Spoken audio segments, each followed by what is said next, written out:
오늘은 우리가 낙심하지 말아야 할 이유라는 말씀의 제목을 가지고 함께 은혜를 나누고자 합니다. KBS에서 다큐멘터리가 있는데 이 동행이라는 프로그램이 있습니다. 그래서 한국 사회 안에서 가난하고 연약한 사람들의 이야기를 조명하고 시청자들로 하여금 후원도 하고 도와줄 수 있도록 소개하는 좀 그런 프로그램인데, 하나같이 거기 나오시는 분들이 굉장히 열심히 살아요. 하루 종일 일하고 쉬지 않고 열심히 사는데 노력한 만큼 결과가 오지 않고, 또 오히려 가정 안에 큰 병에 있거나 고통하는 경우들이 있으면서 밑 빠진 독에 물 붓기처럼 정말 수고하고 있지만 아무것도 되지 않고 오히려 삶의 무게라 빚이라든가 이런 것들이 더 늘어나서 낙담하고 실망하는, 좌절하는 경우들을 많이 보게 됩니다.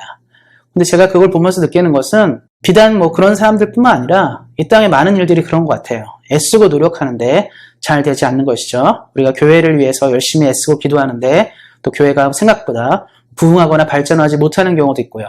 또 삶을 위해서 애쓰고 열심히 공부하고 노력했는데 합격을 하거나 취업을 하거나 이런 것들이 잘 되지 않는 경우들이 많이 있습니다. 어떻게 보면 우리가 사는 이 땅의 많은 삶들이 우리가 애쓰는 만큼만 된다면 고통하고 힘든 사람이 적을 것 같은데 그렇지 않다는 사실이죠. 그래서 오늘 우리가 모세의 이야기를 통해서 낙담하고 실망하는 상황이 생겼을 때 우리가 어떻게 해야 될 것인가, 또 하나님 우리에게 어떤 은혜를 주시는지를 좀 만났으면 좋겠습니다. 그래서 우리 사랑하는 성도님들이 위기의 순간에 더욱더 낙심하고 실망하는 것이 아니라 하나님과 함께 새 힘을 얻고 능력을 얻고 소망을 얻고 다시 일어나는 역사가 있도록 또 예수님께서 함께 하시도록 예수님의 이름으로 축원드립니다. 먼저 오늘 말씀을 이해할 때 이 모세의 성장 과정을 한번 살펴보면 좋겠는데요. 모세는 이 독특한 성장 과정을 하고 있습니다. 보시면 바로의 공주의 아들로 살았죠. 그러니까 이집트 사람 중에서도 최고 계층으로 살았다는 뜻입니다. 예전에는 계급이 굉장히 중요했습니다. 왕족이냐, 황족이냐, 귀족이냐, 아니면 또 평민 중에 어떤 지위를 갖고 있느냐, 이런 것에 의해서 평가받는 시절인데, 모세는 참 독특한 성장 과정이 있는데, 그건 뭐냐면 애굽의 최고 계층인 이 황제죠. 바로의 공주의 아들이었습니다. 왕족으로 자랐죠. 왕자로 자랐습니다. 또 그와 더불어 우리가 지난번에 제가 2주 전에 설교 드렸던 것 같은데요. 모세가 갈대 상자에 실려서 나일강을 떠내려갔을 때 누나가 쫓아갔어요. 모세가 어떻게 했는지 궁금했기 때문에. 그러는 찰나에 갈대 상자가 바로의 공주 앞에 도달하게 되죠. 그러면서 바로의 공주는 아이를 기를 수 있는 방향과 방식을 알고 있는 유모가 필요했습니다. 그래서 바로의 공주가 어떤 선택을 하게 되냐면, 유모가 필요한 찰나에 미리암이 모세의 누나죠. 미리암이 자기 엄마를 소개해 주는 거야. 친엄마. 왜냐하면 아이를 길렀기 때문에 이 아이에 대해 잘 알고 있지 않겠습니까? 그래서 마침 아이를 잃은, 당신은 아이를 낳으면 다 버리라고 했잖아요. 강물에 남자는 다 죽이라고 했으니까. 마침 아이를 낳고 아이를 키우지 못하는 유모가 있다는 얘기를 한 것 같습니다. 그래서 모세의 어머니가 이 모세를 양육하게 돼요. 핵심은 뭐냐면 바로의 공주의 아들로 성장하여서 왕자로도 자랐지만 자신의 정체성인 히브리인으로서의 정체성도 같이 배웠다는 사실입니다. 예전에는 한국 사람들 입양 많이 보냈죠. 아이들을 입양을 보내서 해외로 유럽이나 미국이나 캐나다 이런 데로 아이들이 많이 입양을 갔는데, 아이들이 입양을 가서 살다 보면서 가장 힘든 건 뭐냐면 정체성의 혼란이에요.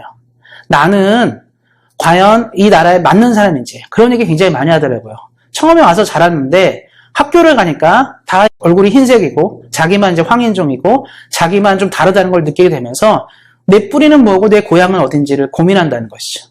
근데 문제는 뭐냐면 그쪽 교육을 받게 되면서 한국말도 할 줄 모르고 한국 문화도 모르는 경우들이 많이 있더라고요. 그래서 나중에 부모님을 찾아서 한국에 왔을 때 가장 어려운 건 뭐냐면 대화가 통하지 않고 한국 문화에 대한 이해가 전혀 없다는 거죠. 어쩌면 모세도 바로의 공주의 아들로 자라니까 이집트의 문화에 적합하고 이집트 스타일로 자랄 수 있는데, 어머니가 또 친어머니였어요. 그 친어머니가 유모로 애를 키웠기 때문에 모세는 애굽의 교육을 잘 받았음에도 동시에 히브리인의 정체성을 그대로 갖고 있습니다. 그 말씀을 보면 11절 말씀에 모세가 성인이 됐거든요. 말씀을 보면 모세가 장성한 후에 한 번은 자기 형제들에게 나가서 노동하는 것을 보더니 어떤 애굽 사람이 한 히브리 사람 곧 자기 형제를 치는 것을 본지라, 이렇게 얘기하고 있습니다. 자기 형제라는 말이 나와 있죠. 이 사람은 애굽의 왕자로 자랐어요. 그러니까 애굽의 사람으로 자랐고 가르치고 키울 때부터 엄마는 친엄마는 아니겠지만 이 바로의 공주가 뭐라고 얘기했겠습니까? 이 아이에게 얘기한 한 가지예요. 너는 애굽의 사람으로 애굽의 왕자로 자라고 애굽인이라고 많이 가르쳤을 것 같아요. 근데 그와 동시에 유모인 친어머니는 이 아이에게 얘기하죠. 너는 비록 애굽의 왕가의 사람으로 자라지만 너는 원래 히브리 사람이야.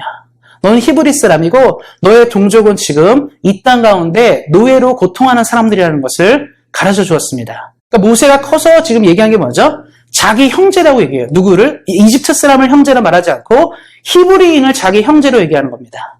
그러니까 모세는 자기가 쭉 자라면서 왕자로 쭉 자랐지만 마음 한쪽에 뭐가 있냐면 나는 이집트 사람이 아니고 나는 히브리인이다. 이것을 가지고 살았다는 겁니다. 그러니까 모세의 정체성을 설명한 건 뭐냐면 그는 이집트 사람이기도 하지만 히브리인이다. 두 개의 정체성을 잘 갖고 있었다는 거예요. 그러니까 모세가 남들과 다르죠. 한쪽으로 치우친 것도 아니고 양쪽의 문화를 잘 아는 사람으로 성장했습니다. 그렇기 때문에 이 모세는 꿈이 있었어요. 어떤 꿈이 있었냐면 모세가 가진 꿈들이 있습니다. 사도행전 7장 25절의 말씀이 있는데요. 모세의 꿈이 여기 나와 있습니다. 그는 그의 형제들이 하나님께서 자기의 손을 통하여 구원해 주시는 것을 깨달으려고 생각하였으나 그들이 깨닫지 못하였더라. 사도행전 7장은 스데반 집사가 이스라엘 역사를 이제 유대인들 앞에서 설명을 쭉 하면서 하는 내용인데 그 중에 이제 모세에 대해서 설명하는 장면이 나오는데 그 중에 이 구절이 나옵니다. 말씀을 보면 모세의 비전이 여기 있죠. 그의 형제들, 당시 히브리인들입니다. 하나님께서 자기의 손을 통하여 구원해 주시는 것을 깨달으리라 생각하였다. 다른 말로 하면 모세는 비전이 있었어요. 자기가 성장해 보니까 하나님이 나를 왜 왕족으로 자라게 했을까? 유대인들은 다 히브리인들은 다 노예로 자라는데 하나님이 내가 도대체 어떤 사람이길래 나를 바로의 공주의 아들로 성장하게 했을까? 애굽의 모든 문화와 애굽의 모든 학업을 마치게 하고 남들보다 뛰어나게 자랄 수 있도록 그리고 풍족하게 자랐죠. 그리고 동족의 어려움들도 볼 수 있도록 또 친어머니가 양육했잖아요. 그러니까 왜 하나님은 날 이렇게 키웠을까를 생각해 봤습니다. 그러면서 깨닫는 건 뭐냐면 하나님이 이스라엘 민족을 건져내기 위해서 나를 불렀다라는 확신이 있었어요. 우리도 비전이 있잖아요. 삶을 살면서 어떤 비전을 세울 때 이상하게 하나님이 왜 지금 이 순간 나를 여기서 사용하시지? 하나님이 왜 지금 이 순간 내 삶을 이렇게 이끌어내실까 할 때가 있습니다. 그러니까 모세는 자기의 성장 과정을 통해서 알게 된 거예요. 하나님이 나를 원하시는구나. 하나님이 내게 원하는 것들을 깨달았습니다. 그래서 그는 이제 어떤 선택을 하게 되냐면 내가 이집트 사람이 아니라 히브리 사람으로 우리 동족을 구원해야 되겠다라는 생각하게 됩니다. 히브리서 11장에 보면 모세가 애굽의 모든 부하보다 애굽의 모든 것들보다 하나님의 백성이 되는 것을 더 사랑하고 자랑했다. 이런 표현들이 나옵니다. 그러니까 모세의 정체성은 이집트의 왕자가 아니라 하나님의 백성으로 살아간다는 것이죠. 우리 사랑하는 성도님들의 삶 가운데 이런 비전이 있어야 돼요. 지금 그냥 흘러가니까 내가 그냥 흘러가는 게 아니라 하나님은 나를 왜 온세한 교회에 부르셨을까? 그렇잖아요. 다른 교회도 많고 또 다른 곳이 있을 수 있는데 하나님은 하필은 나를 왜 이곳에 부르셨을까? 하나님은 왜 나를 캐나다에 살게 하셨을까? 하나님은 나를 왜 토론토에 살게 하셨을까? 하나님은 나를 왜 이렇게 한 고민을 하는 거예요. 대부분의 사람들이 이런 고민이 없이 살아갑니다. 그러니까 그냥 쭉 살아가는 거예요. 나이에 따라, 시간에 따라. 그래서 그런 소망과 비전이 없는데 하나님을 믿는 사람들은 이런 고민이 있어야 돼요. 내가 왜 지금 여기 있지? 내가 여기서 지금 하나님이 내게 원하는 것이 무엇인지를 생각해야 되는 겁니다.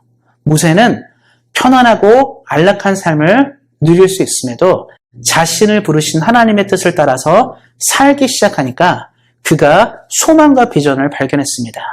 우리도 알지 않습니까? 이 출애굽기 2장부터 쭉 보다 보면 모세는 출생부터 좀 남달랐어요. 부모님이 몰래 숨겼고 또 나일강에 떠내려갔지만 그가 죽지 않았고 또 공주가 건져내고 이런 과정들을 통해서 어떤 특별한 역사가 있는 것을 우리는 알잖아요. 그리고 우리는 또 성경을 읽으니까 모세오경을 보다 보니까 모세가 참 위대한 인물인구나를 알잖아요. 그런데 그가 알았다는 거예요. 성장하면서. 남들과 다른 나의 이 삶을 깨닫기 시작했다는 거죠. 그러니까 우리 사랑하는 성도님들이 삶의 모든 문제를 그렇게 생각하시면 좋을 것 같아요. 하나님이 나를 왜 지금 이런 상황에 있게 하실까? 하나님이 나를 왜 지금 여기에 이렇게 있게 하실까? 꼭 좋은 현상과 좋은 일들만 아니더라도 이런 경우들 있죠. 하나님이 하필이면 왜 좀 나를 지금 아프게 하셔서 병원을 다니게 하실까? 하나님은 왜 지금 좀 내 상을 어렵게 하실까? 이게 다 모든 이유가 돼요. 모세는 거기서 발견한 거죠.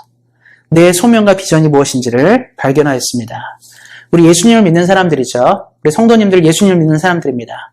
예수님을 믿는 사람들은 항상 이 땅을 살 때 이 생각을 하고 사셔야 돼요. 하나님이 나를 부르신 이유와 소망이 무엇인가? 이것을 하나 두 개씩 발견하시게 되면 우리는 주님의 뜻을 발견하고 어떻게 교회를 섬길지, 어떻게 세상을 섬길지, 어떻게 예수님의 마음을 나눌지를 발견하게 됩니다. 우리 사랑하는 성도님들이 늘 주 앞에서 현재의 상황과 내 삶을 돌아보시면서 하나님이 나를 부르시는, 하나님이 나를 초대하시는 그 이유를 발견하심으로 주의 소망을 주와 함께 누리시기를 예수님의 이름으로 축원드립니다. 그리고 이제 말씀은 또 하나를 얘기하고 있는데요. 근데 제가 아까 사도행전 말씀을 읽어드렸지만 이런 말이 나옵니다. 모세는 자기의 비전을 알았는데 당시의 백성들은 모세를 그렇게 생각하지 않았어요. 그러다 보니까 어떤 일이 생기게 되냐면 모세는 동족을 위해서 자신의 이제 일들을 하게 되죠. 모세가 자기 동족을 괴롭히는 사람을 때려요. 때려서 죽입니다. 그리고 몰래 모래에 감춰두게 됩니다. 모세는 생각했어요. 내 동족을 괴롭히는 저 사람을 용서하고 싶지 않다. 우리도 그러잖아요. 전쟁이 나면, 나라끼리 전쟁이 나면 내 백성, 내 민족을 학대하는 사람을 위해 우리는 총칼을 들고 싸우잖아요. 그런 거랑 똑같은 거죠. 모세는 그러한 심정으로 이집트 사람을 죽였습니다. 애굽인을 죽였죠. 그리고 그의 마음에 이런 생각이 있었어요. 이제부터 내 민족을 위해 살아야겠다 생각했는데 그때 어떤 일을 발견하게 되냐면 히브리 사람끼리 싸우는 걸 본 거예요. 그러니까 우리가 인생에서 화가 나는 건 뭐냐면 적이랑 싸우는 건 괜찮은데 우리 안에서 싸우는 거 있잖아요. 내분이 일어나는 게 제일 문제예요. 차라리 우리가 적군이랑 싸우다 죽으면 후회도 없는데 자기끼리 싸우다 죽으면 얼마나 속상합니까? 그래서 한국 역사에서 제일 수치스러운 전쟁이 6.25 전쟁이에요. 우리가 일본이랑 싸운 것도 아니고 중국이랑 싸운 것도 아니고 우리끼리 싸우다 수만 명이, 수십만 명이, 수백만 명이 고통당하지 않았습니까? 이게 제일 잘못된 거거든요. 근데 이제 모세는 소망이 있어서 열심히 살고자 했는데 마침 그때 히브리 사람끼리 싸운 걸 본 거예요. 그럼 어떤 생각이 들겠습니까? 나는 히브리인을 위해서 애굽 사람을 때렸는데 왜 너네는 서로 위하고 사랑하지 못하고 서로 치고받고 하느냐. 얘기를 한 거예요. 그러면 이제 그렇게 말을 하면 말을 듣고 그래 내가 잘못했다. 나 이렇게 살면 안 되겠다. 이래야 되잖아요. 14절 말씀에 이제 나오는데 그가 이르되 누가 너를 우리를 다스리는 자와 재판관으로 삼았느냐. 그러니까 히브리인 중에 한 명이 뭐라고 얘기하냐면 누가 너를 우리의 재판관으로 삼았느냐. 다른 말로 하면 끼어들지 말라는 거예요. 나는 애굽의 왕자지만 이집트의 왕자지만 모든 것을 내려놓고 히브리인을 위해 살고자 하는 마음이 가득했는데 오히려 밑에서 뭐라고 하냐면 자기를 위해 살고자 하는 사람에게 비난한 거예요. 넌 필요 없어. 난 우리가 너를 원한 게 아니잖아. 이런 얘기를 하게 됩니다. 그리고 얘기한 게 뭐냐면 너가 우리를 인도할 만한 능력 있는 사람이 아니라고 얘기한 거죠. 아까 제가 사도행전 말씀 읽어드렸죠. 백성이 깨닫지를 못해요. 모세는 비전을 갖고 일어섰는데 주변 사람들이 일어나지 못하게 됩니다. 그런데 이 일이 바로의 귀까지 들어가게 돼요. 바로는 어떤 생각이 있었을까요? 딸이 아빠를 쫄라가지고 모세를 입양한 거예요. 그런데 아버지 바로의 마음에는 뭐가 남았죠? 저 아이는 히브리인의 아이인데 저 아이는 히브리인의 아이기 때문에 그렇지 않아도 이제 할아버지죠. 어떻게 보면 할아버지 마음에는 들진 않는 거예요. 저 녀석이 언제 배신할지 모른다는 생각이 들었는 찰나에 그 당시에 모세가 이집트 사람을 죽이고 숨겨놨다는 사실을 알게 됩니다. 그러니까 이제 바로가 화가 난 거예요. 쟤는 역시 역적이고 우리에게 도움이 안 되는 사람이라고 분노하게 됩니다. 그래서 이제 말씀에 나온 것처럼 이렇게 나와 있죠. 바로가 이 일을 듣고 모세를 죽이고자 하여 찾는지라. 모세가 바로의 낯을 피하여 미디안 땅에 머물며 바로가 죽이겠다는 거죠. 생각해 보세요. 왕자를 죽이겠다는 거는 쉬운 일이 아니거든요. 그러니까 처음부터 이 바로는 모세한테 애정이 없었다는 걸 볼 수 있겠죠. 이 일을 듣고 모세를 죽이고자 했는데 모세가 이제 거기서 도망가게 됩니다. 한번 생각해 보시기 바랍니다. 하나님이 나를 여기서 불렀다 생각한 거예요. 하나님이 나를 여기서 불러서 내가 왕자의 신분을 가지고 히브리인을 구하겠다는 큰 사명이 있었는데 하루아침에 그가 도망자가 되고 나그네가 되었습니다. 우리도 그러지 않습니까? 주님의 은혜를 받고 내가 하나님을 위해 열심히 살겠다고 확신할 때가 있어요. 결심할 때가 있습니다. 내가 주님이 원하시는 뜻대로 살겠습니다. 하나님이 원하시는 뜻대로 인생을 살겠습니다라고 확신할 때가 있습니다. 그런데 상황이 그렇게 안 될 때가 있어요. 오히려 그런 상황을 통해서 모세가 자꾸 올라가고 나중에 왕이 경쟁도 가고 막 그래야 되는데 오히려 그게 아니라 나그네가 되었습니다. 그러니까 모세는 절망을 크게 당했어요. 내가 주님을 위해 살고자 했는데 하나님의 뜻대로 살고자 했는데 그 연이 생긴 겁니다. 그래서 모세가 지금 이제 어쩔 수 없이 선택한 건 뭐냐면 망명을 선택하게 돼요. 그가 망명을 선택하면서 도망가기로 결정한 것이죠. 그럼 모세는 그래서 애굽의 왕자에서 나그네로 전락하게 됩니다. 가장 큰 문제가 뭐냐면 절망이 딱 오잖아요. 우리 안에 이제 실망과 절망과 낙심이 오게 되면 가장 많이 나타나는 게 무력감이에요. 뭘 하고 싶지 않은 겁니다. 우리도 그럴 때 있죠. 뭔가 잘 되고 뭐 단결이 잘 되고 으쌰으쌰 되면 그냥 뭐 다 같이 가는 거거든요. 그런데 뭐가 안 돼요. 애쓰고 노력하는데 자꾸 결과가 나오지 않고 막 자꾸 마음에 상처만 받게 되고 힘든 일이 생기잖아요. 그 우리에게 밀려오는 게 뭐냐면 이 무력감입니다. 하고 싶지 않은 거야. 그 꿈, 그 비전 뭐 이런 것들이 다 날아가는 것이죠. 그래서 보통 이제 어떤 일이 많이 생기냐면 보통 사람들이 사기를 맞는 경우들 있잖아요. 우리가 열심히 살았는데 돈을 많이 버는데 사기를 맞거나 아니면 진짜 열심히 노력하고 애썼는데 뭐 결과가 좋지 않거나 제가 이제 설교 준비하면서 이제 어떤 기사, 신문 기사를 읽은 적이 있는데 한국 같은 경우는 되게 경쟁이 치열하잖아요. 근데 아이들이 뭐 입시 공부 같은 거 하다가 준비를 열심히 했는데 시험 공부 참 열심히 했는데 내가 원하는 대학에 못 가게 됐다고 해서 아이들이 자살했다는 뉴스들이 많이 나와요, 사실. 근데 그게 참 안타까운 게 뭐냐면 절망이 생기니까 무력감이 생기는 거예요. 다시 한번 싸워보겠다가 아니라 이제 끝이야. 근데 우리 성도님들 아시잖아요. 인생을 살아보니까 대학이 그까짓 게 뭐가 중요합니까? 살아가는데 물론 뭐 어느 정도 중요한 분도 있지만 더 중요한 건 그게 아니거든요. 인생은 언제 어떻게 역전될지 몰라요. 한국 사람들 그렇잖아요. 뭐 내가 서울대 나오면 뭐든지 이룰 거라고 어렸을 때 생각하지만 서울대 나오고 가난하게 사는 사람도 굉장히 많고요. 서울대 나오고도 실패한 사람 참 많습니다. 근데 이제 부모님들은 어렸을 때 애들이 서울대 가면 인생이 끝나는 걸 생각해요. 우리 아들, 딸은 잘 된다. 근데 제가 사실 주변에 서울대 나와서 망한 분도 많이 봤거든요. 근데 그게 아니잖아요. 근데 이 어린애들이 고등학교 졸업한 애들이 그 대학교가 뭐라고 열심히 공부하고 노력해서 내가 서울대를 못 가고 떨어졌다. 뭐 연세대 고려대를 못 가고 떨어졌다. 이것 때문에 죽는다는 게 말이 됩니까? 근데 절망이 오면 무력감이 생겨요. 하고 싶지 않은 거죠. 이제 아무것도 안 된다고 생각하니까. 근데 모세가 그랬어요. 무력감이 생겼는데 모세의 무력감을 가장 잘 표현하는 이제 성경 구절이 22절이거든요. 22절에 보면 아들을 낳고 게르솜이라 짓다고 합니다. 그리고 그 게르솜의 뜻이 뭐냐면 내가 타국에서 나그네가 되었습니다. 아이를 낳고 이름을 져줄 때는요. 이상한 이름으로 안 져줘요. 좋은 뜻으로 줍니다. 이 아이는 소망이 되고 비전이 있다 이런데 아이의 이름에 뭐라고 말하냐면 타국에서 나그네가 되었다. 이방인 뭐 이런 뜻이에요. 그런데 유대인들이 우리 성경을 읽으면 알겠지만 유대인들이 가장 불쌍하게 여기는 세 부류가 누구냐면 고아, 엄마 아빠 없는 사람, 그리고 과부, 남편을 잃은 여인, 그리고 나그네예요. 그래서 성경을 읽다 보면 고아와 과부와 나그네는 늘 신경 써라 얘기하는 거거든요. 근데 지금 모세가 뭐라고 얘기했죠? 아들 이름을 나그네라 한 거예요. 그러니까 이게 얼마나 사람이 무력하고 절망감을 느끼는 상태인지를 볼 수 있습니다. 비슷한 상황으로 창세기 보다 보면 요셉이 나오죠. 요셉이 형들에 의해서 팔려가서 애굽의 노예로 팔려가고 거기서 이제 정착하고 살아가는 과정인데 요셉이 똑같이 나중에 이제 아이들을 낳고 이름을 짓는데 요셉은 아이들의 이름에 하나님이 내 고통을 씻으셨다. 내 아이는 축복을 받는다. 이런 의미로 아이의 이름을 짓거든요. 보통 이렇게 지어요. 그런데 지금 모세는 내 아이들은 나그네. 뭐 이런 표현을 쓴 거죠. 절망이 밀려온 겁니다.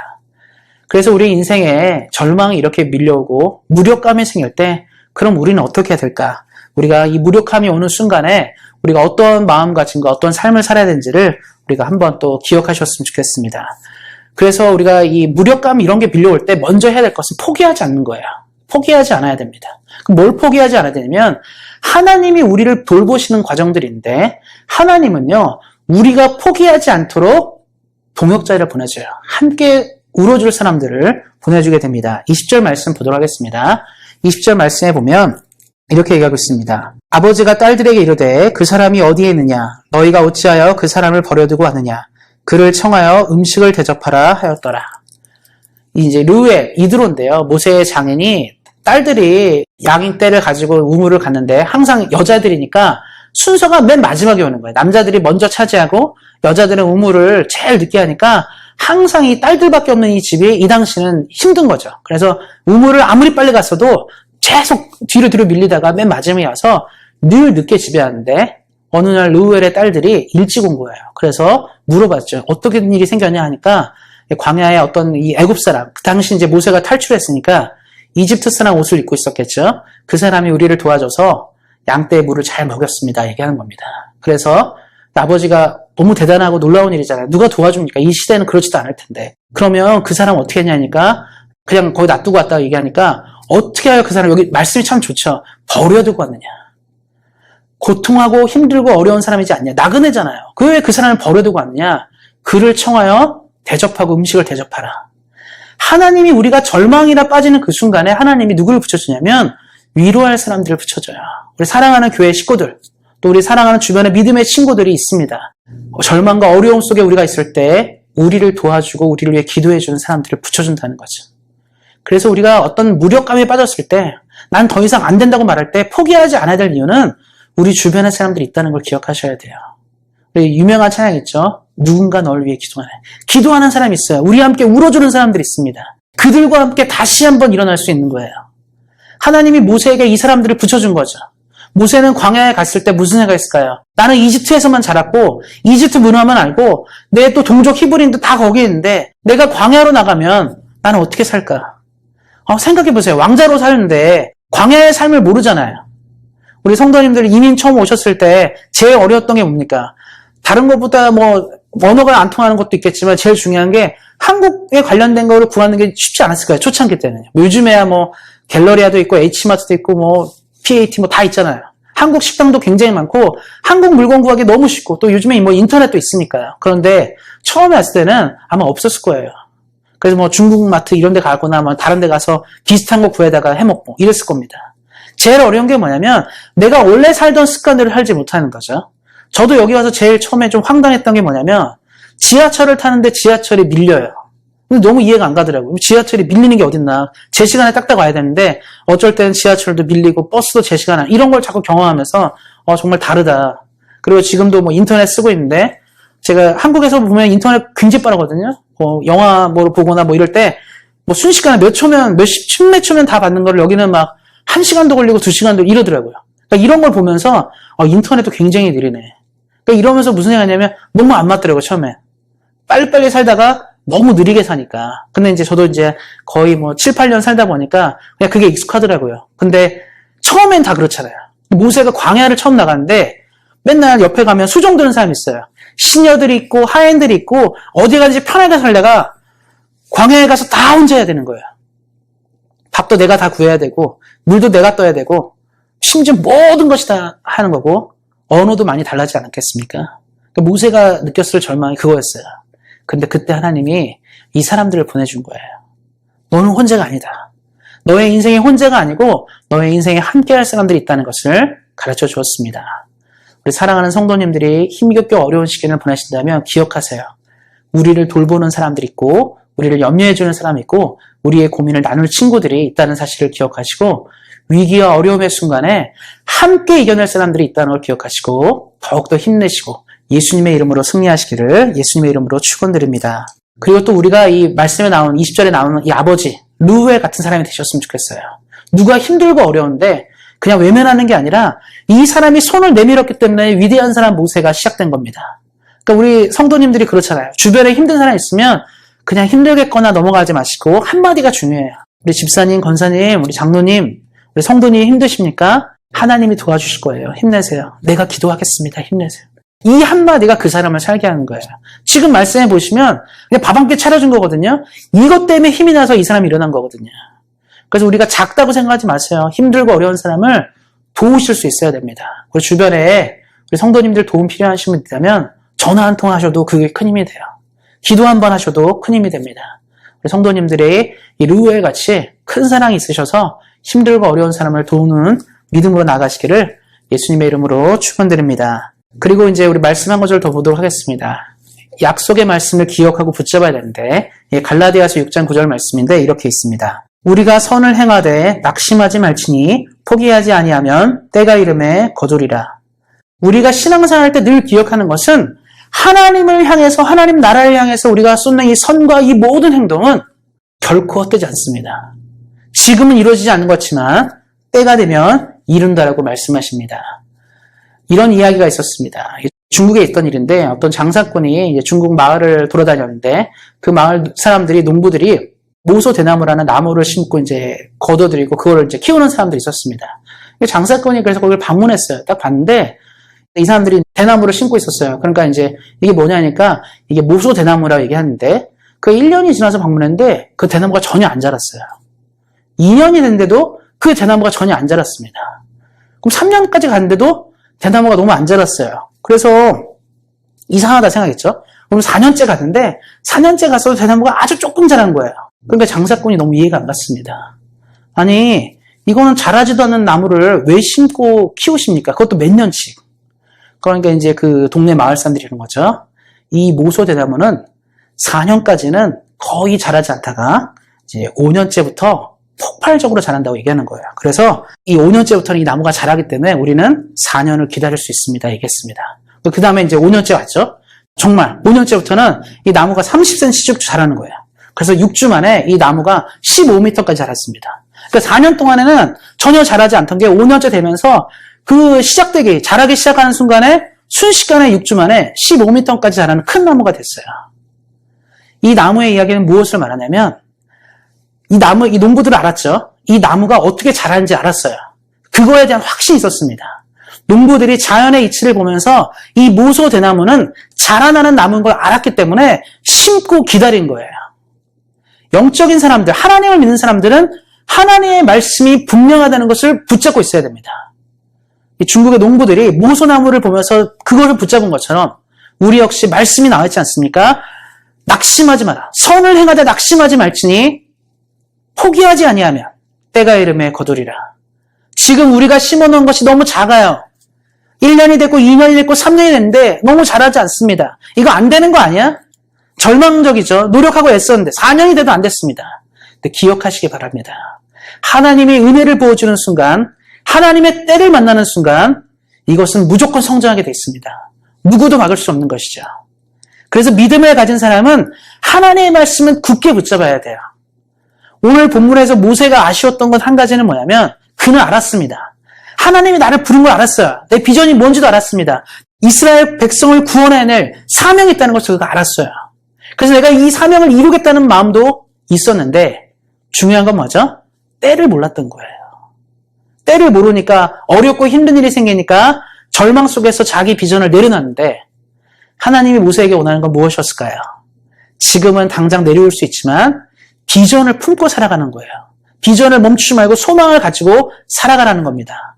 하나님은 이 교회를 향해서 어떠한 비전을 꿈꾸는지 우리 성도님들이 잘 아실 겁니다. 그 비전을 붙잡고 나가는 사람, 소망을 기대하는 사람이 열매를 거둬들이게 돼 있습니다. 우리 한 명 한 명의 인생이 무엇을 원하냐? 하나님 우리에게 원하는 거, 바라는 것 딱 한 가지예요. 하나님의 은혜를 굳건하게 붙잡고 하나님의 때를 기다려야 되는 것입니다. 처음에 예전에도 한번 제가 말씀드린 것 같은데 선교사들이 처음에 선교지를 갈 때 원하는 거는 그 선교지에 가자마자 나 때문에 그 선교 지역의 모든 사람들이 예수 믿고 그 나라가 기독교 국가도 이걸 바라는 게 아니에요. 내가 지금 이 씨앗을 뿌리지만 하나님의 말씀이 세계 만방의 복음을 전하라는 주의 뜻이 있기 때문에 내가 이 씨앗을 심고 이것이 반드시 열매를 맺을 것이라는 기대가 있기 때문에 간 것입니다. 정말 그러지 않습니까? 주의 모음이 뿌리내는 모든 지역이 교회가 잘 열매를 맺었어요. 마찬가지로 우리에게도 그런 믿음이 필요합니다. 사랑하는 우리 성도님들과 제가 언제나 이 말씀을 기억하시고 낙심하지 말고 포기하지 않으므로 주님의 때를 기다림으로 하나님의 복과 은혜를 누리시기를 예수님의 이름으로 축원드립니다. 기도하겠습니다. 하나님 감사합니다. 우리에게 은혜를 허락하시고 소망을 허락하신 하나님 감사를 드립니다. 우리가 이 땅을 살아갈 때 주님의 마음을 가지고 소망을 가지고 비전과 꿈을 가지고 살아가지만 때로는 우리가 넘어지고 좌절하고 실망할 때 있습니다. 하나님 그때마다 우리를 위로하고 도와줄 사람들을 우리에게 붙여주시고 그들을 통하여 힘과 능력과 은혜를 얻게 하시고 또 하나님의 말씀을 굳건하게 붙잡으로 어렵고 힘든 이 시기를 믿음으로 돌파하는 우리 모든 사랑하는 성도님 되도록 함께 하시기를 기도합니다. 우리에게 가장 좋은 것들을 허락하시는 하나님께 감사하며 우리 주 예수 그리스도의 이름으로 기도하였습니다. 아멘.